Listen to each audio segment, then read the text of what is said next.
Сталиндік қуғын-сүргін саясатының қатал көрінісінің бірі халықтарды жаппай туған жерлерінен қуып, көшіру батыс Украина поляктарынан басталды. 1936 жылы 26 шілдеде Қазақстанға 25.778 адам тиеген бірінші кезектің 40 эшелоны келді. 1937 жылы осындай күн корейліктердің басына да туды. Қазақстанға 98.474 корейліктер жер аударылды. 1941 жылы Ұлы Отан соғысы басталысымен Волга өзенінің бойындағы неміс тұрғындары шпиондар және фашистердің қолшоқпары деп жарияланып, 441 мыңнан астам ұлты неміс азаматтар орын тепкен жерлерінен күштеп қуылды. Жер аударылғандарды көшіру адам төзгісіз ауыр жағдайда жүргізілді.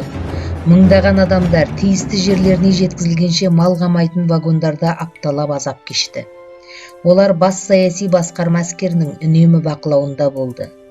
Станцияларға тоқтағанда есік-терезелері толық жабылып, пойыз жүргенде ғана таза ауа кіру үшін 23-27 сантиметр ғана ашылатын еді.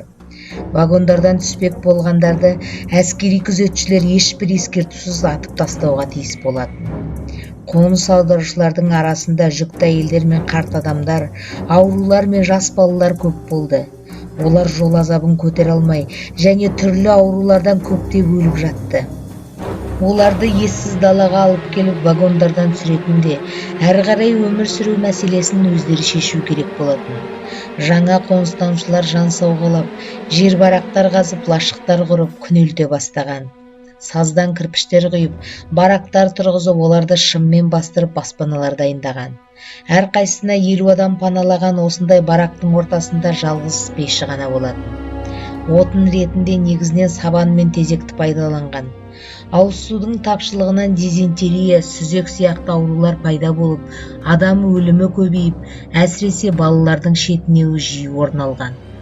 1942 жылы Қарағанды облысына көшірілген ұлты неміс 70 мың қоныстанушылардың ішінен 2200 адамы Нұра ауданын мекен етті. Аудан басшылығы олардың арасынан денсаулығы жарамды 151 адамды таңдап алып, 1943 жылы қазан-қараша айларында еңбек майданына жіберді.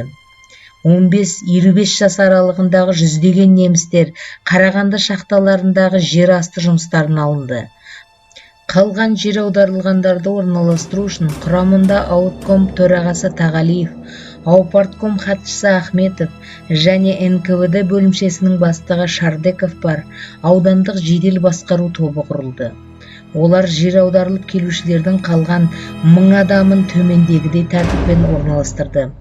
Маржангөл кеңшарына 150 адам, Жараспайға 200, Новая жизнь елді мекеніне 50, Киров атындағы кеңшарға 100, Киевкаға 70, Трудовик ауылына 100, Чкалов атындағы кеңшарға 100, Балықшыға 30, Еңбек қорғау ауылына 50, Қызыл жұлдыз елді мекеніне 40, Молотов атындағы кеңшарға 40, Ленин жолы ауылына 60, Калинин атындағы кеңшарға 100, Қызылшілікке 200 адам. Жаңа қоныстанғандар арнаулы комендатураларда есепте тұрды және белгіленген мекендерінен тысқары шықпауға мәжбүр болды.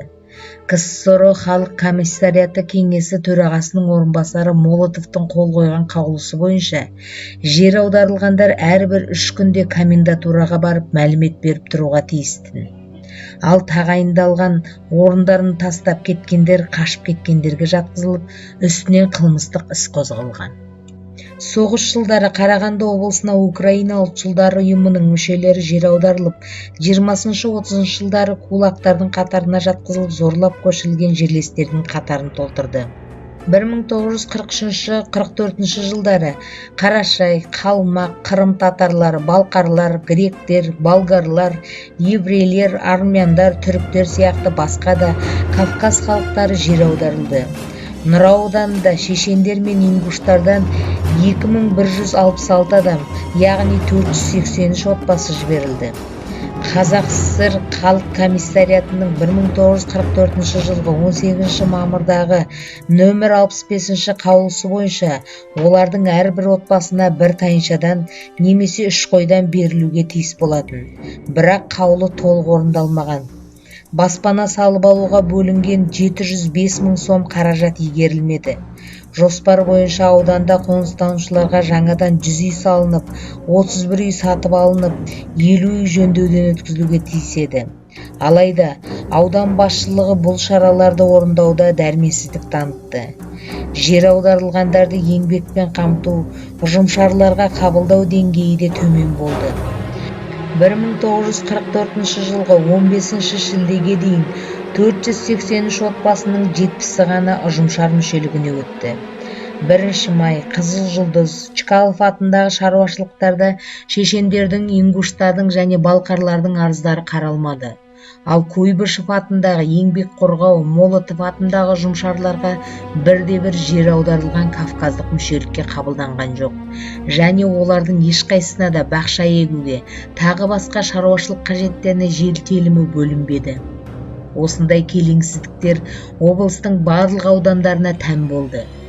Жер аударылғандардың жағдайы 1944 жылы мамыр айында НКВД орынбасары Круглов келіп тексеріс өткізгеннен кейін ғана біршама өзгеріп, Қарағанды облпарткомының хатшысы Голландин қол қойған арнайы қаулы қабылданды. Бірақ жағдай бірден түзеліп те кеткен жоқ. 1948 жылы 1 қаңтардағы мәлімет бойынша Нұра ауданында кавказдықтардың 1889 адамнан құралған 462 отбасының 316-сы 27 ұжымшарға, 110-ы 3 кеңшарға, 36-сы түрлі мекемелерге бекітілді.